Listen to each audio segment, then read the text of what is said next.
Muy buenos días a todos ustedes, bendiciones. Como recordarán, soy el padre Ezequiel María Rubio, el superior de la Fraternidad San Pío X en América Central y el Caribe. Y tengo la alegría de poder compartir con ustedes este tiempo. Y en esta ocasión para dedicarlo a un tema bien importante, bien también controvertido en la actualidad, como es el asunto de la comunión en la mano, como es el asunto de la comunión bajo las dos especies. Por lo cual vamos a aprovecharnos de la pluma, no solamente de Santo Tomás de Aquino en algunos artículos de la Suma Teológica, no solamente también de el Papa Pío XII,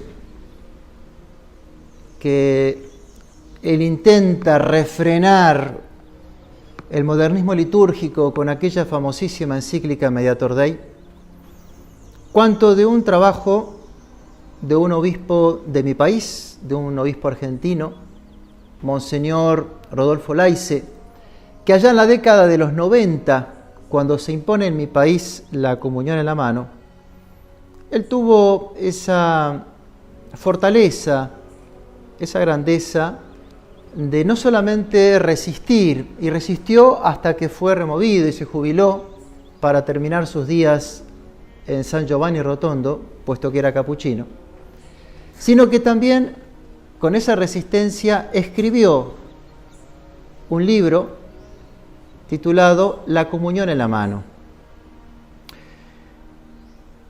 Nuestra charla de este día la vamos a ir dividiendo según algunos aspectos. Por un lado, el aspecto histórico de esta comunión, cómo fue cambiando. En segundo lugar, los aspectos doctrinales que están en juego. En tercera instancia, vamos a considerar aquello que toca en la Iglesia, esa relación tan estrecha entre la ley de la fe y la ley de la oración, y los principios que hay que tener en cuenta cuando llega la posibilidad de un cambio, para licitarlo, para convalidarlo, para por fin ver el pensamiento de lo que fueron los reformadores, Lutero y los siguientes, en una asombrosa, diríamos pavorosa, identidad de inquietudes como la que hemos escuchado cuando llegó el momento del cambio de la comunión en la boca por la comunión en la mano. Para ahí sí después concluir con una referencia de la instrucción Memoriale Domini de Pablo VI en lo tocante a esta admisión de la comunión en la mano.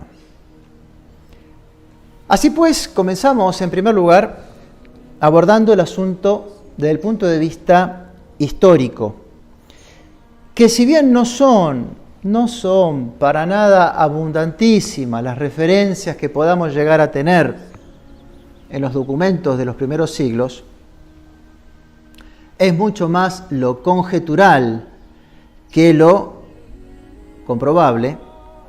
Vamos a ver cómo en los primeros siglos a la Iglesia habría tenido una costumbre que rápidamente cayó en desuso.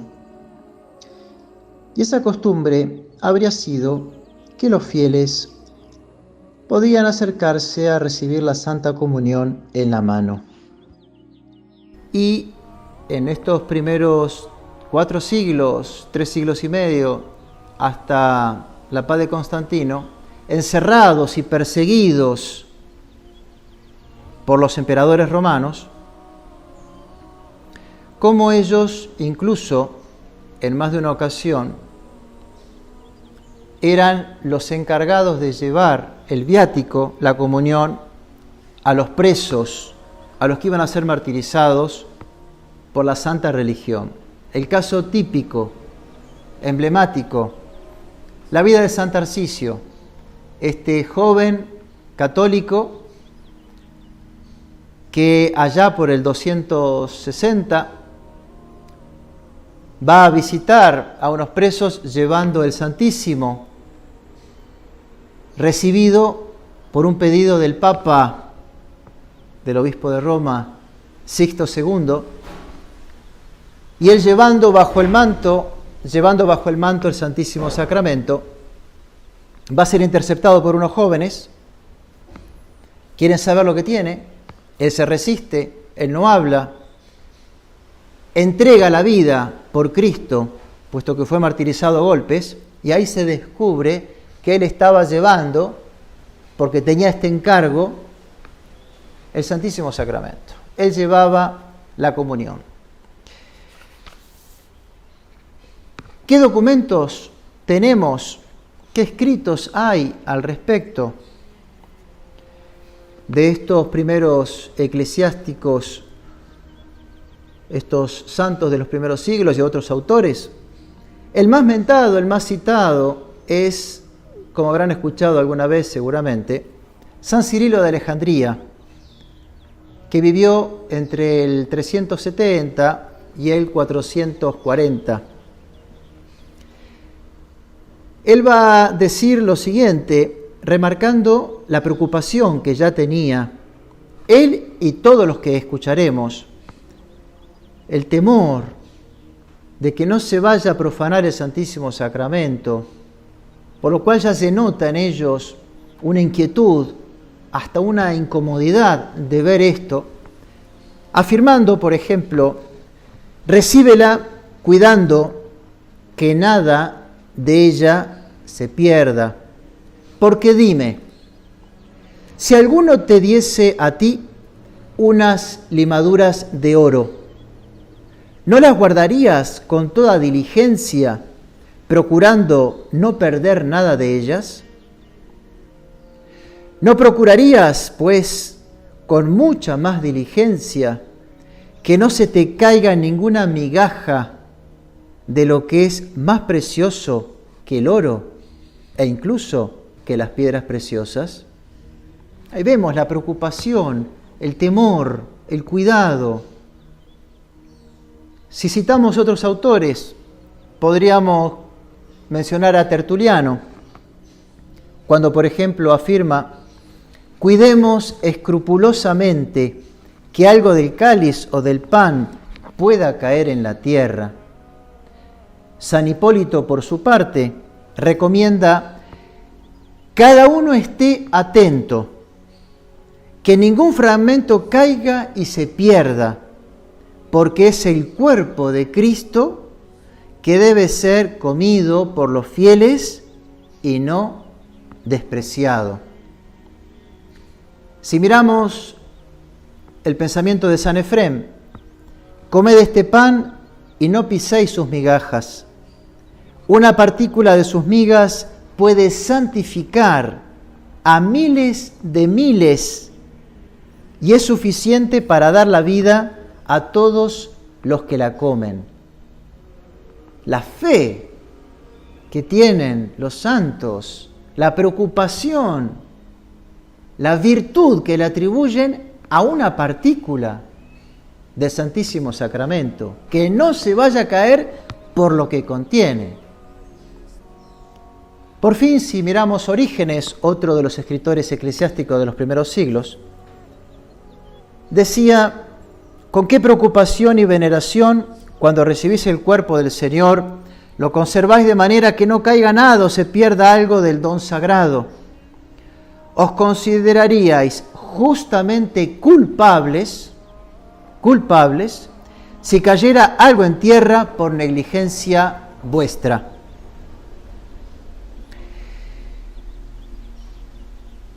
Estos testimonios de San Cirilo, como por ejemplo el que mencionaremos de Teodosio de Antioquía o de Mopsuestia, por haber sido el obispo de esa ciudad, en la misma época, vamos a ver cómo él nos dice que la Sagrada Forma se recibía en la mano derecha, a la que izquierda formaba como un trono, y se comulgaba acercando la palma a la boca.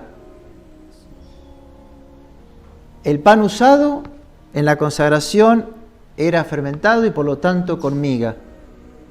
Es decir, la mano se acercaba y era tocado directamente con la lengua para ser sumido. Se habla mucho, Oriente y Occidente, que Occidente cambió la costumbre, pero Oriente no. ¿Qué hay en el fondo? ¿Qué hay de serio? ¿Qué hay de verdadero? Si quieren, al revés. ¿Qué hay de mito en todo esto? Nuestro autor que hemos mencionado del libro no duda en afirmar: es necesario recordar que este cambio se produjo en la Iglesia universal, no solamente en Occidente, sino también en Oriente. Se oye, sin embargo, muy frecuentemente la afirmación de que en Oriente se ha conservado el rito de la comunión en la mano y que aún se lo practica. Esta afirmación así tomada es tendenciosa, porque hemos consultado al respecto a autoridades del rito oriental presentes en nuestro país, tanto de los que son católicos como los que han perdido la comunión con Roma, y en todos estos ritos, afirma, desde tiempo inmemorial se comulga en la boca bajo 2 especies. Es más, el rito bizantino contempla que el sacerdote no toca el cuerpo de Cristo con sus manos, no, sino que da la comunión por medio de una cucharilla dorada. Y según otro reconocido liturgo, Righetti, entre los griegos parece haber sido bastante frecuente la comunión en la boca ya a principios ¿de qué siglo? ¿Del 10º? ¿Del 7º? No. ¿Qué dice este historiador liturgo? Del siglo IV, del 300. En la modernidad se cita mucho a un liturgo que brilla por su aspecto histórico, pero de una corriente modernista. Y él va a decir, me refiero a Jungmann, esta costumbre de entregar la Eucaristía en la mano traía consigo el peligro de abusos. Con todo, más que el temor a los abusos, influyó sin duda la creciente reverencia al sacramento a que se diese más tarde la Sagrada Forma directamente en la boca.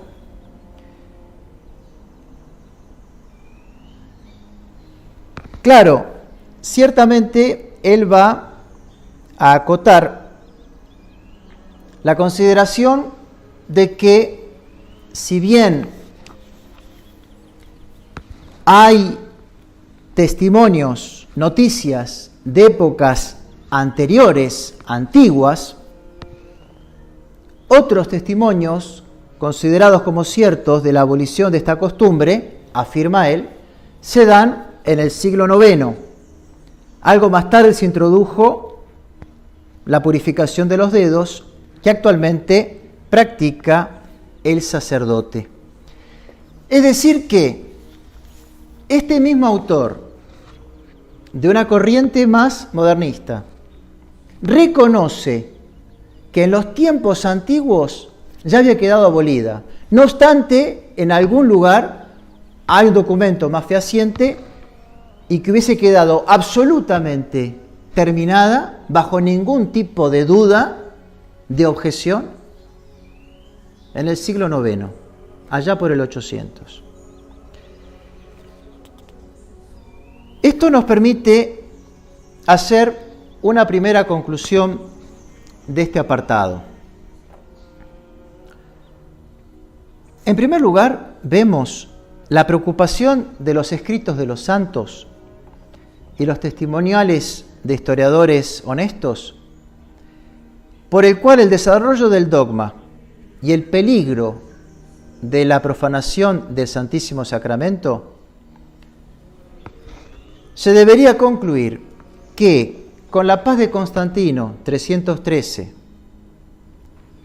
con la confesionalidad del Estado romano como católico, con Teodosio el Grande, 395, habría ido cayendo en desuso esta costumbre, salvo en algunos lugares en donde poco a poco fue cayendo, hasta por fin ser abolido por mandato explícito de la Iglesia tardíamente. Porque el hecho de que la Iglesia, aunque tardíamente lo haya abolido, no significa que estaba expandido en todo el territorio y practicado por todos, ni mucho menos. La Iglesia que pone un punto final ya con su dictamen. A esto se le debe agregar en segundo lugar, que progresivamente el oficio de llevar la Eucaristía a los ausentes fue confiado exclusivamente a los ministros sagrados, para velar más cautamente por la reverencia debida al cuerpo de Cristo, como luego lo veremos al escuchar el parecer de Santo Tomás de Aquino. Por lo cual fue llevando a que, lejos de favorecer, lejos de expandir este uso, se haya ido restringiendo hasta su total prohibición por la sede romana desde la antigüedad. Finalmente, a que la forma impuesta y usada hoy de recibirla en la mano para luego con la otra mano tomarla para llevársela a la boca, es un rito que no tiene precedente histórico. No era así. ¿Qué dice la doctrina? Segundo aspecto de nuestra charla. ¿Qué afirma la doctrina respecto de la Santísima Eucaristía y del sacerdocio católico? Dos cosas a considerar.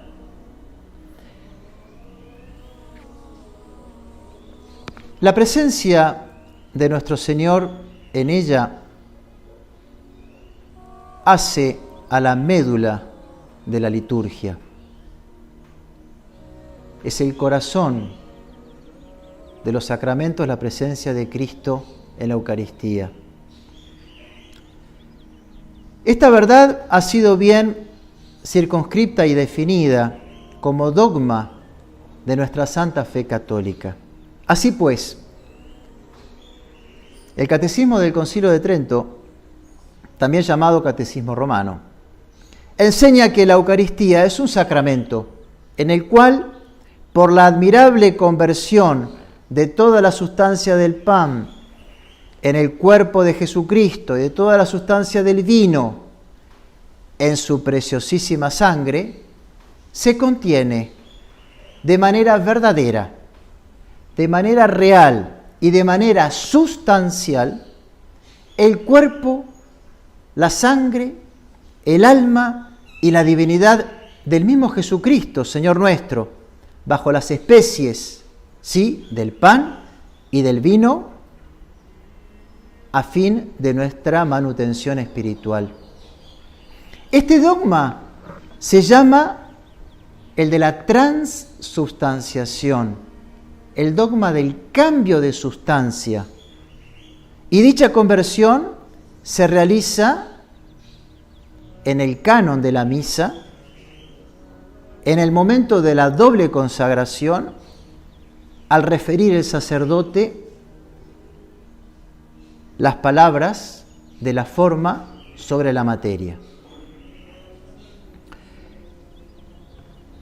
5 siglos después, es curioso ver cómo las corrientes modernistas metidas en el seno de la Iglesia, luego del Concilio Vaticano II, tuvieron un gran auge, motivo por el cual la Sagrada Congregación para la Doctrina de la Fe tuvo que volverse a pronunciar, afirmando, después de la Sagrada Comunión, no solo las hostias que quedan y las partículas de las hostias que se han desprendido de ellas y que conservan el aspecto exterior del pan deben ser conservadas o consumidas respetuosamente, a causa del respeto debido a la presencia eucarística de Cristo, sino que también para los otros fragmentos de la hostia se debe observar lo prescripto sobre la purificación de la patena y del cáliz en las normas generales del misal romano. Como si esto, para un sacerdote, no fuera el ABC, como si no fuera algo tan elemental que no haría falta, sobraría esta aclaración. La Eucaristía, pero también el sacerdocio. ¿Qué es el sacerdocio? El sacerdocio es otro sacramento que se le confiere a aquel diácono que va a recibir la ordenación sacerdotal, en el que se le van a entregar los poderes, la potestad, para poder realizar los sagrados ministerios que tocan al culto de Dios, que toca al bien de las almas y que se le imprime en el alma, como el día de la confirmación y como el día del bautismo, esa marca indeleble, el llamado el carácter sacerdotal de ministro de Dios. Por lo cual difiere por este sacramento del común de los fieles. ¿A qué vamos con esta segunda salvedad? A que este es un punto vital, un punto atacado, incluso condenado por la Iglesia en algunos catecismos que no enseñaban esta doctrina. Recordemos el catecismo holandés, que no distingue con claridad entre el sacerdocio común de los fieles y el sacerdocio jerárquico, todas cosas recordadas por Pío XII y condenadas en los errores. Así pues, el catecismo holandés afirma: el sacerdocio común de los fieles y el sacerdocio jerárquico, el sacerdocio cristiano es en primer lugar algo que todos poseemos en común, fundado en el bautismo y en la confirmación. Por este sacerdocio general, la Iglesia es en el mundo un pueblo peculiar, un pueblo adquirido por Dios. Es una misión, a saber, ser al mismo tiempo sacerdotes en medio de la humanidad. Posteriormente, la Congregación para la Doctrina de la Fe advierte en la carta Sacerdotio Ministeriale de 1983 acerca de las doctrinas ya equivocadas de dos clérigos, de Schillebeeck y de Leonardo Boff, el fundador, el padre de la teología de la liberación, quien conlleva un error conceptual, doctrinal, respecto del propio sacerdocio.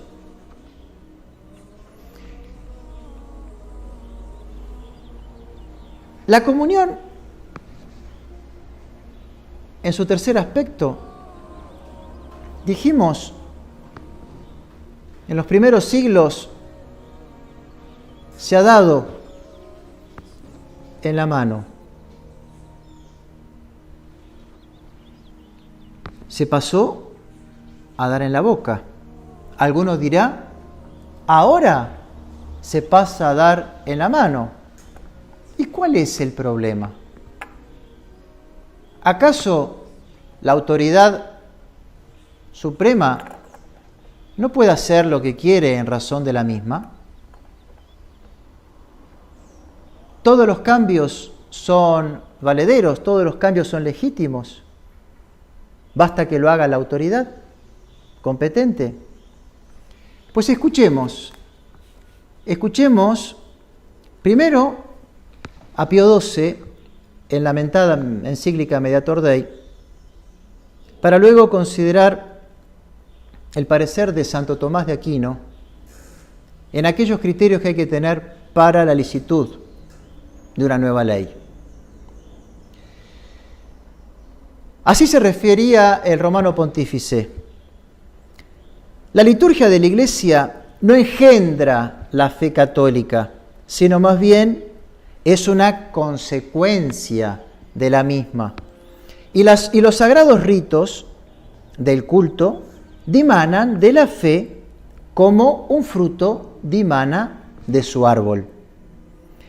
La liturgia, por consiguiente, no determina ni constituye en sentido absoluto y por virtud de la propia fe católica, sino más bien, siendo como es profesión de las verdades divinas, profesión sujeta al supremo magisterio de la Iglesia, puede proporcionar argumentos y testimonios de no escaso valor para aclarar un punto determinado de la doctrina cristiana.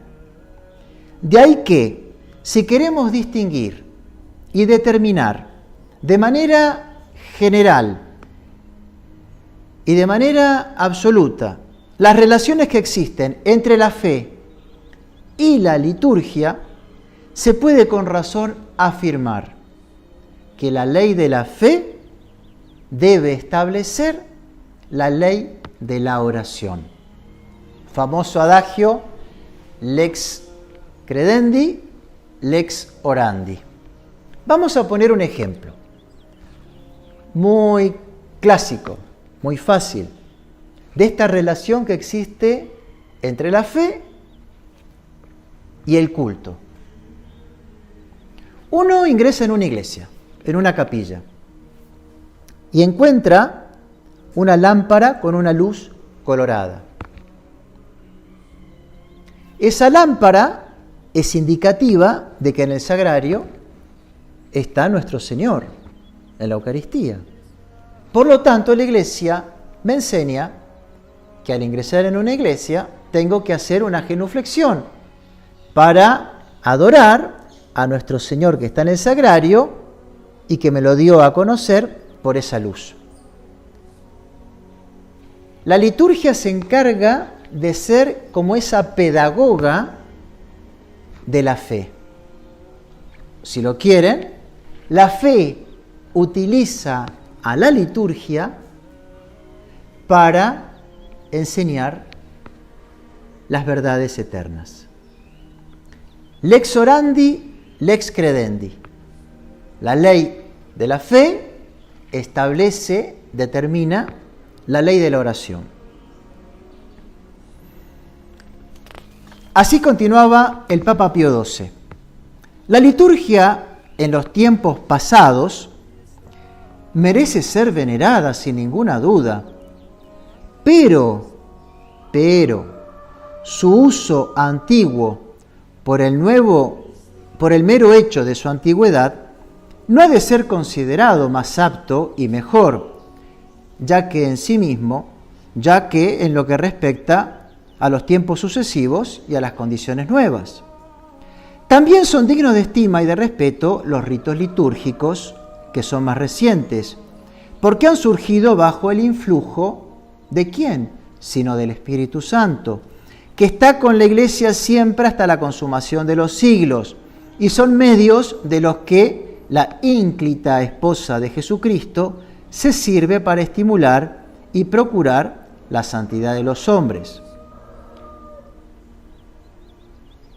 Es por esto que no es prudente, no es loable el reducirlo todo, de cualquier modo que sea, a lo antiguo. Y por eso agrega: así como ningún católico sensato, con el afán de volver a las fórmulas de los antiguos concilios, de los primeros concilios, puede rechazar las fórmulas de la doctrina cristiana que la Iglesia, inspirada y asistida por el Espíritu Santo, compuso y decretó en épocas recientes con abundantes frutos, ni tampoco puede un católico, pone otra comparación, sensato, repudiar las leyes vigentes para retornar a las prescripciones de las antiguas fuentes del derecho canónico.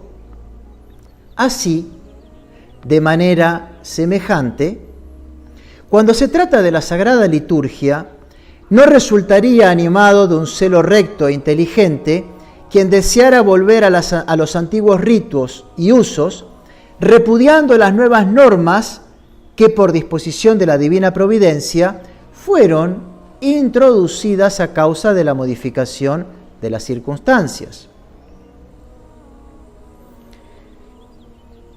Aunque la Iglesia reconoce el cambio legítimo, sin embargo, hay que considerar que se debe reprobar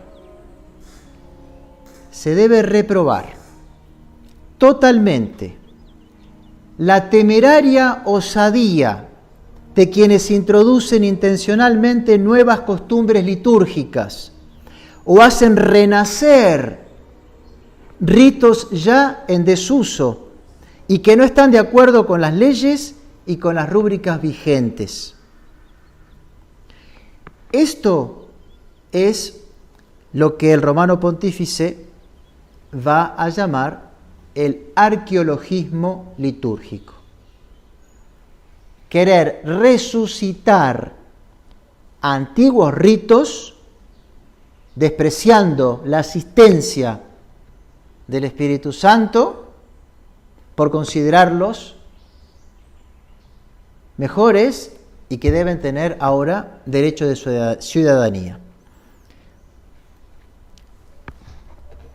Por lo tanto, afirmamos, decir que la comunión en la mano no es una novedad, sino solo que volvemos a hacer aquello que hicieron los apóstoles y los primeros discípulos, teniendo en cuenta de que han pasado más de 1000 o 1500 años, no es un argumento válido. No es cierto que solo volvemos a hacerlo como los apóstoles, porque ya hemos visto que el nuevo modo no tiene nada que ver inclusive con el anterior.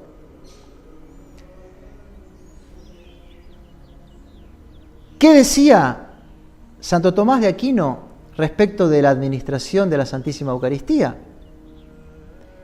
Escuchemos lo brillante y lo claro de su pluma, tomado de la Suma Teológica.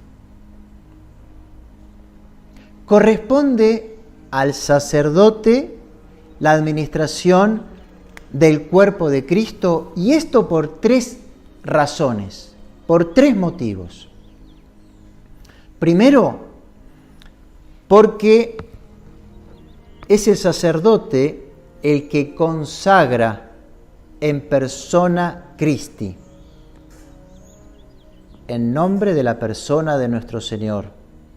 Ahora bien, de la misma manera que fue el mismo Cristo quien consagró su cuerpo en la última cena, y fue Él el que lo distribuyó a los otros, así pues, corresponde a que sea el sacerdote el que consagra y el sacerdote el que la distribuye. La segunda razón, porque el sacerdote es el intermediario entre Dios y el pueblo cristiano.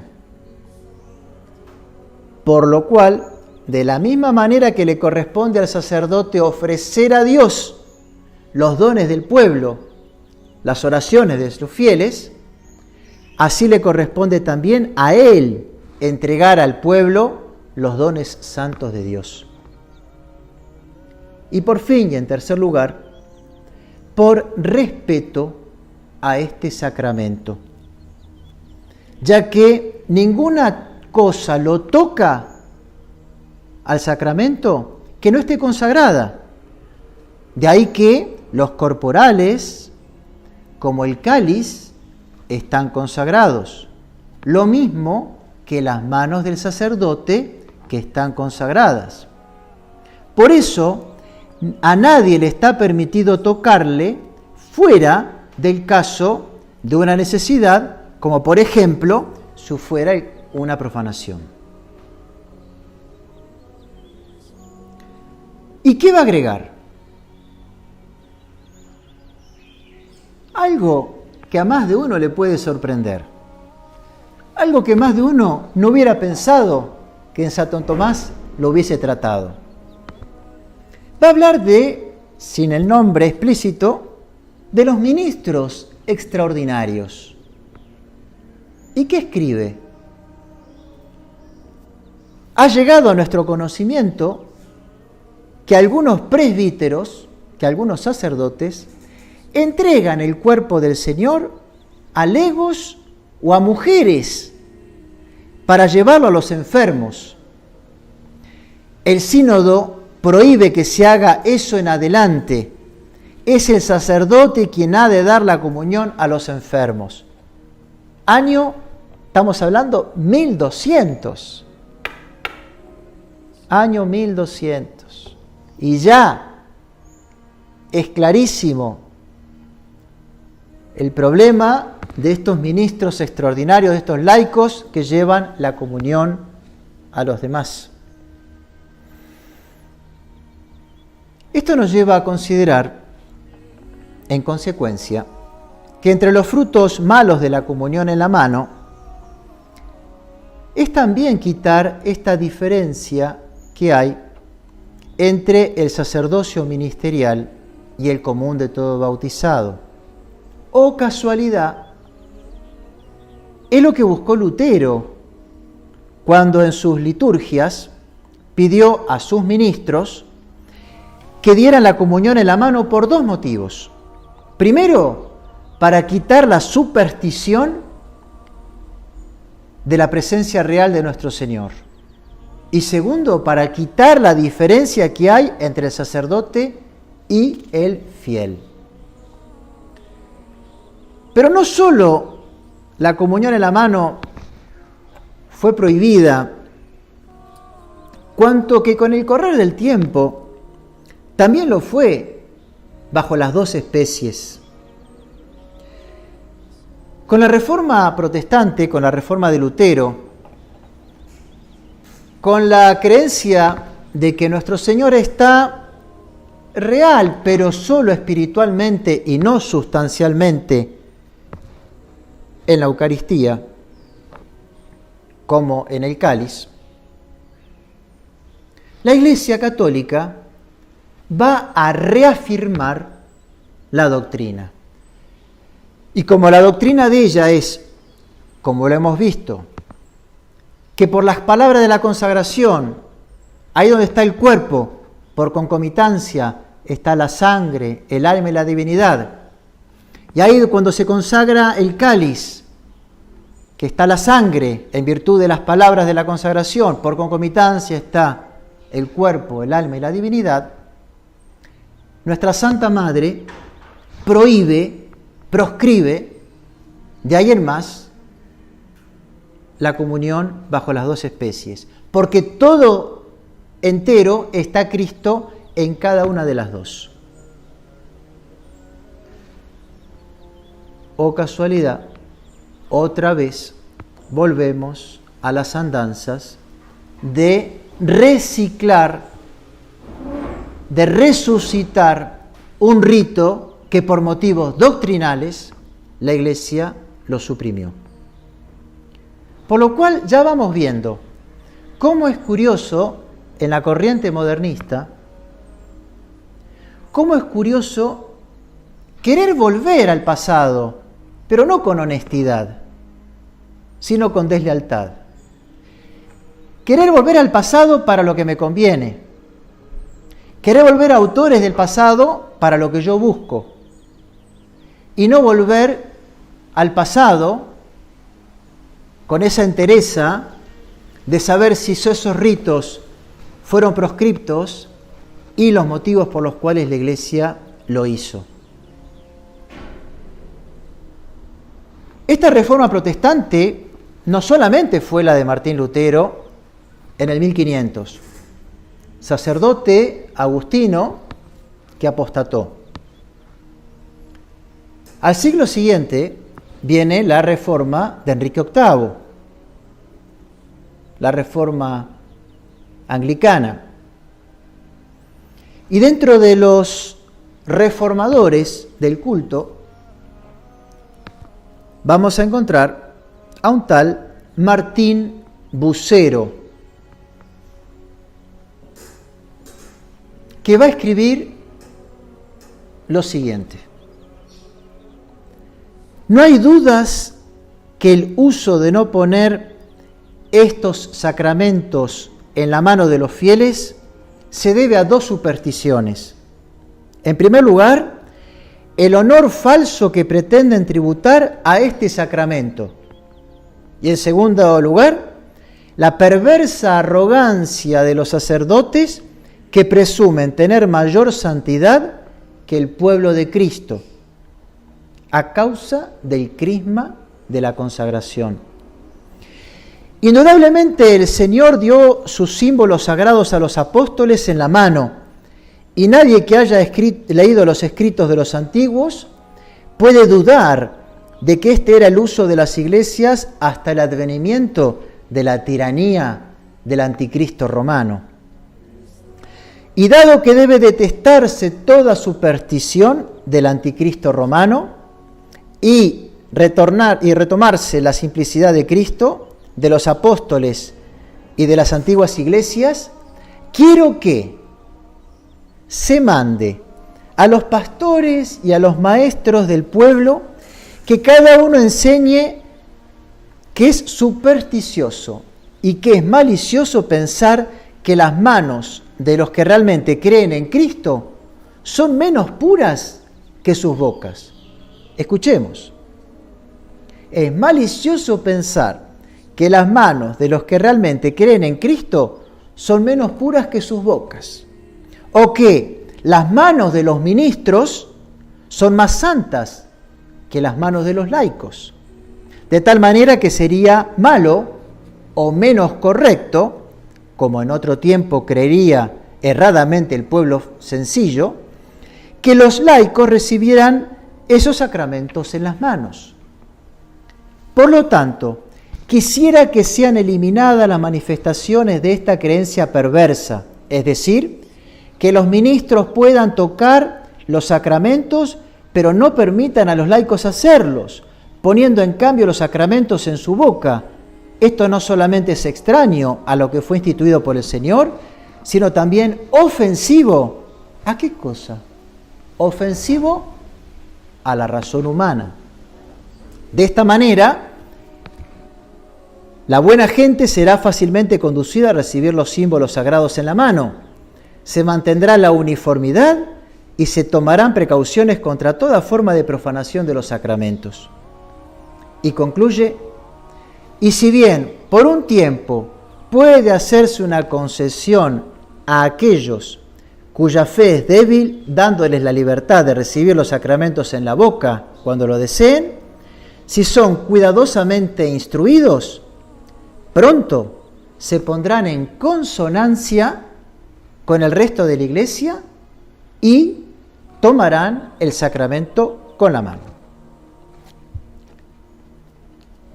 Pues bien,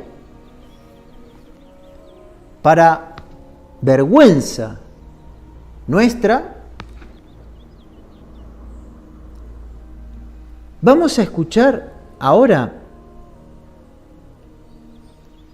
en nuestro quinto bloque de la charla, los argumentos del cambio.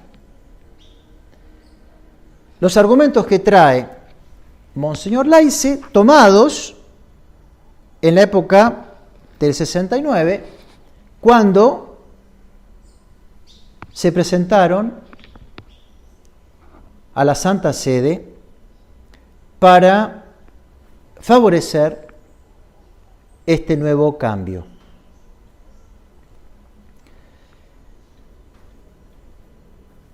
¿Cuáles fueron? ¿Cuántos fueron? Nuestro autor trae 8, enumerados de la siguiente manera.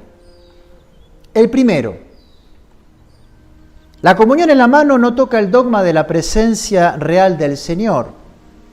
Es solamente una cuestión de disciplina sacramental que la autoridad eclesiástica puede, por justos motivos, modificar, como ha hecho recientemente, la comunión bajo las 2 especies. ¿Qué enseñaba Santo Tomás? Aquí alegan un justo motivo. ¿Qué enseñaba Santo Tomás? Y en segundo lugar, ¿hay un justo motivo para cambiarlo? El Aquinate afirma que nunca debe mudarse, cambiar la ley humana, a no ser que de alguna parte se recompense tanto el bien común como por esta parte se deroga. Y esto ocurre, primero, cuando el nuevo estatuto proviene de él alguna máxima y evidentísima utilidad, es decir, que la nueva ley va a traer una utilidad a las claras, un gran bien a alcanzar. En segundo lugar, cuando hay máxima necesidad. En tercer lugar, cuando la ley vigente contiene una manifiesta iniquidad. Y por fin, cuando su observación es nociva para muchos. Todo lo cual se ve que no se aplica en absoluto en el tema de la comunión en la mano, puesto que no hay ninguna utilidad, ningún bien a obtener en comparación de lo que había, cuando no hay máxima necesidad de hacerlo, ni mucho menos, cuando la ley antigua de la comunión a la boca no contenía ninguna iniquidad, y tampoco cuando esa observación era nociva para muchos. Es decir, que solamente con este texto de Santo Tomás es evidente cómo cae por su peso la primera razón en favor de cambiarlo. Amén de lo que hemos dicho sobre la doctrina de la Iglesia, la administración de este sacramento con el mismo Santo Tomás.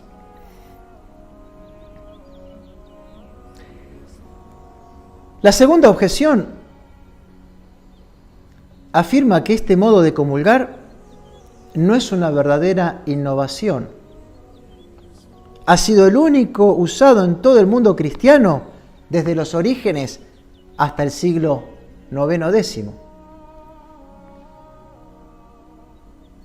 Primero que hemos visto esta afirmación, que no se puede asentir simpliciter, y que no es que estuvo hasta el IX siglo, sino que algún vestigio puede llegar a haber quedado hasta el momento en que la Iglesia se pronuncia, pero que ya con la paz de Constantino el rito venía reduciéndose a la boca. En segundo lugar, es el arqueologismo condenado por el Papa Pío XII en la encíclica Mediator Dei.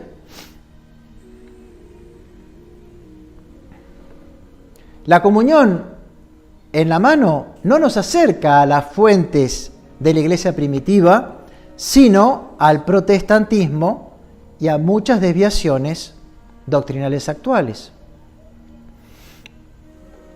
La tercera objeción, la tercer pedido. No se puede hacer que reciba la partícula sobre la mano, no se puede decir esto, que sea menos respetuoso hacia el Señor que recibirla sobre la lengua. No se puede decir que recibir la partícula sobre la mano sea menos respetuoso hacia el Señor que recibirla sobre la lengua. Esto ya lo decía el heresiarca mencionado en la reforma de Enrique VIII. Las dos tienen un grado de igualdad. Pues bien, es evidente el peligro de profanación que existe de las partículas sagradas.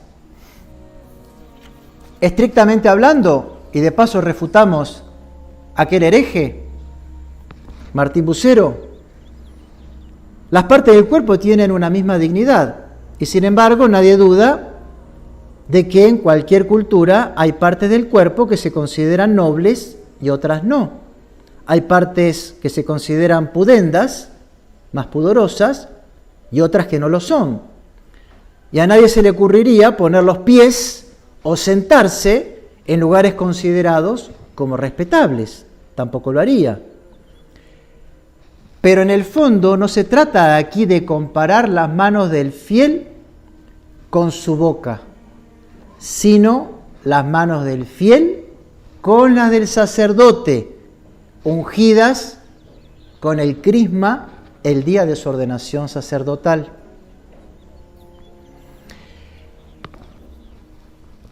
El cuarto argumento que recibe la Santa Sede para favorecer esta comunión en la mano es que el modo tradicional de recibir la partícula sobre la lengua aparece a nuestros contemporáneos como un gesto infantil. Ya lo habíamos escuchado con anterioridad. Recuerda demasiado la manera de alimentar a los niños, incapaces de comer por sí solos. Muchos adultos se sienten hoy a disgusto al hacer en público un gesto que no tiene belleza exterior y que los iguala a los niños. Y ya vimos, ofende a la razón humana, ofende al hombre adulto, así se refería aquel. Pues, ¿qué se debe responder? La Eucaristía hay que recibirla con la mayor humildad. Y este fue uno de los motivos para recibir la comunión en la boca. La dignidad del cristiano está en recibir a nuestro Señor y no en recibirlo en la mano, en que el cristiano pueda recibir a nuestro Señor Jesucristo en la Eucaristía. ¿Qué mayor dignidad podemos tener? Un Dios en la tierra, un Dios que se encarna, un Dios que se esconde en el Santísimo Sacramento para ser comido por los hombres. Por otra parte, la insistencia altiva en destacar la condición de adultez parece poco acorde a la doctrina de nuestro Señor, que nos dijo que si no hiciéramos como niños, entraríamos en el reino de los cielos. Quinta argumentación. Más que en el pasado, los contemporáneos son sensibles a ciertas condiciones higiénicas. Algunas personas sufren nerviosismo, a tal punto que es difícil darles la comunión. A otros les da repugnancia recibirla en la boca, en la lengua. Uno se podría preguntar, más de 1500 años recibiendo la comunión en la boca, ¿cuántas enfermedades, ¿cuánta mortandad ha surgido en el mundo a causa de esta práctica en la Iglesia? ¿Qué dicen las estadísticas? No lo hay. Pero sin embargo, todo sirve, todo suma, aún dentro de nuestra Santa Madre Iglesia, para querer derrocar la comunión en la boca en pro de la comunión en la mano. La sexta razón, sinceramente, es poco creíble. Si no fuera porque este obispo lo escribe, no tiene realmente seriedad para haber sido presentado en Roma. ¿Y qué dice esta objeción? Irrisoria. Esta sí que es infantil, irrelevante. Veamos. En muchos lugares, los fieles comulgan de pie y los sacerdotes son de baja estatura, son pequeñitos, y tienen dificultad entonces de poner la partícula en la boca de las personas que son más altas. Mira a dónde vamos, a dónde queremos llegar. Existe también el peligro de que ésta caiga a la tierra, sobre todo cuando se está obligado a distribuir la comunión rápidamente a causa de la gran cantidad de fieles. Y esto no se puede responder, porque es ridículo. Entonces, claro, el sacerdote, como hay muchos fieles, está muy apurado y parece que estuviera tirando fichas o jugando con una pelotita y tirándolas. Es tan rápido la velocidad que tiene que utilizar y es tan chiquito que si se cae al piso, entonces, bueno, sería lo mismo como que si se cayó una partícula, quedó en la mano o en el piso. Y esto fue presentado a la Santa Sede. Séptima, en las diversas diócesis se ha concedido a los laicos la facultad de distribuir la comunión y no parece oportuno que ellos pongan la partícula, la hostia, en la lengua de los comulgantes. ¿Tiene sentido contestar esto? Más allá de que Santo Tomás lo sepultaba, pero la objeción planteada así no puede ponerla en la boca porque es otro compañero de él que se la pone en la boca, pero sí se la puede poner en la mano. Por fin, y la última, en los países y en las regiones donde ya esta práctica se ha instaurado, será cada vez más difícil, si no imposible, erradicarlo. Pues bien, un abuso muchas veces no se puede impedir inmediatamente, pero esto no convalida el que, porque se tema una gran dificultad, no se pongan y no se mantengan los medios para erradicarlo o impedirlo. Pensar así es con espíritu derrotista. Pensar así es, ya no voy a poder. Entonces más vale, pues, no hago nada. Mientras que los innovadores, cada vez más osados, quieren ir siempre por nuevas conquistas. Esto es lo que nos brinda entrar en el sexto apartado, lo que terminó sucediendo con la instrucción Memoriale Domini de Pablo VI, del año 1969. Pablo VI, que no desea aprobar este uso, pero que termina finalmente cediendo por esta última objeción, alcanzando lamentablemente lo que vemos a la sazón. Así se manifestaba en ese momento el Papa.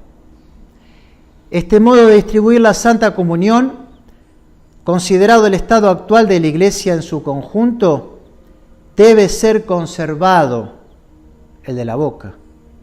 No solamente porque se apoya en un uso transmitido por una tradición de muchos siglos, sino principalmente porque significa la reverencia de los fieles cristianos hacia la Eucaristía.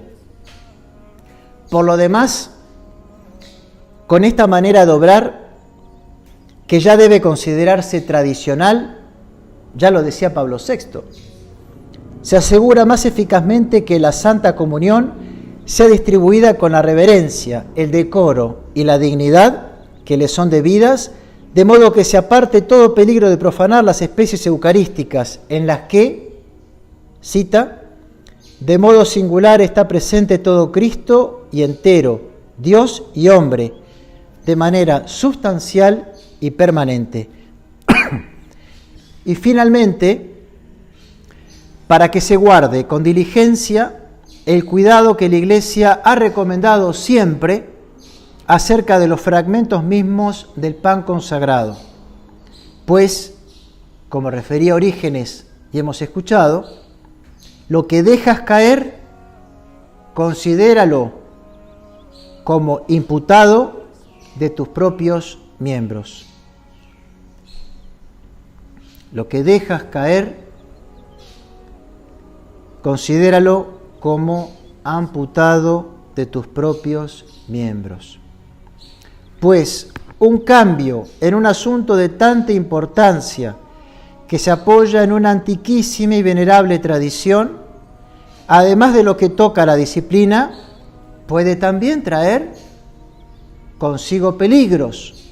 La advertencia del Papa, que se teme que quizás surjan del nuevo modo de administrar la Sagrada Comunión, a saber, el que se llegue ya a una menor reverencia ante el Santísimo, a la profanación del mismo sacramento, ya a la adulteración de la recta doctrina. Vemos claro cómo el Papa manifiesta su oposición, su temor, hace la encuesta y pregunta a los obispos 3 cosas. Primero, ¿cree que ha de escucharse el deseo de que además del modo de recibirlo en conformidad con la tradición, en la boca, se permita también el rito de recibir la Sagrada Comunión en la mano?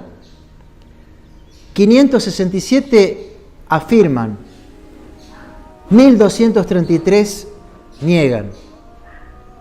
Segunda pregunta, ¿aprueba que se haga previamente experimentos de este nuevo rito en pequeñas comunidades con el consentimiento del ordinario del lugar? Aprueban 750, non placet, niegan, reprueban 1215. Tercera pregunta y última. ¿Piensa que los fieles, después de una preparación catequética bien ordenada, han de recibir de buen grado este nuevo rito? Lo mismo que decía Bucero, el reformador del anglicanismo. Respuesta, 835 que sí. Negativa, 1185. Así pues, entonces, teniendo esta encuesta resuelta, el Papa va a decir que no le ha parecido oportuno mudar el modo de hacer la administración de la comunión en la mano. No obstante, nos encontramos que él manda una carta a los obispos que va de la mano de esta instrucción, una carta explicativa. Y él va a decir y va a dar las siguientes normas. La nueva manera de comulgar no deberá ser impuesta, de modo que excluya el uso tradicional. De modo que nadie encuentre en el nuevo rito una causa de turbación por su propia sensibilidad espiritual. Y uno ve, esto se ha obedecido, aún concediendo lo de la comunión en la mano. No hay en muchísimas parroquias que se ha doblegado, que se ha negado al fiel si quería comulgar de rodillas o si quería comulgar en la boca. ¿No ha habido un abuso indiscriminado de esto? Claro que sí. La segunda recomendación es que no debe ser aplicado esto sin discreción, es decir, sin preparación. En tercer lugar, que se podrá adoptar una manera más simple, dejando que el fiel directamente tome la hostia del copón, totalmente novedoso, que no existía en la antigüedad. Estos cambios, evidentemente, deben ser enmarcados en que se le debe decir el cuerpo de Cristo y el fiel responderá amén. La cuarta recomendación es que se cuiden los fragmentos, que no se vayan a perder, y en el caso de que la hostia fuera otra vez distribuida por intinción, es decir, mojándola en el cáliz, no está permitido depositarla en la mano. Es decir, que el Papa, si bien manifiesta su negativa en el Memorale Domini, contempla los casos que ya se han establecido por desobediencia y rebeldía y les pide a esas conferencias episcopales que en todo caso se remitan a Roma para que les conceda un indulto y en estos lugares que tenga esta modalidad. Epílogo fue que se expandió la comunión en la mano por todos lados. Los pedidos ciertamente no han sido las cosas que uno puede ver, vislumbrar, que han brillado, sino por su ausencia.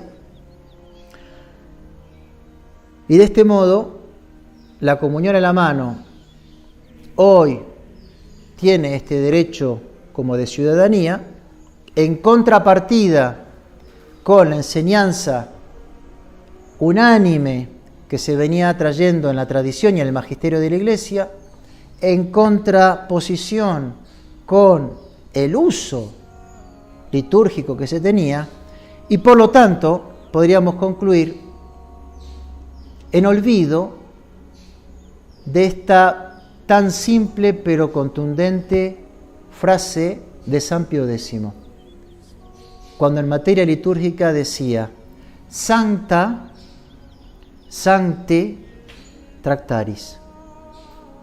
Las cosas santas, de manera santo, de manera prolija, diríamos santamente, deben ser administradas.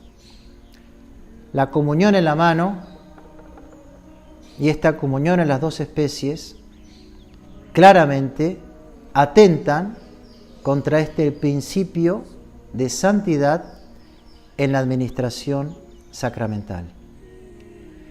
Dejamos acá entonces nuestra conferencia del día para encontrarnos, Dios mediante y María Santísima, en la próxima ocasión, de manera de poder seguir ahondando estos asuntos que son tan importantes en nuestra vida en la Iglesia y que han sido muchas veces dejados de lado.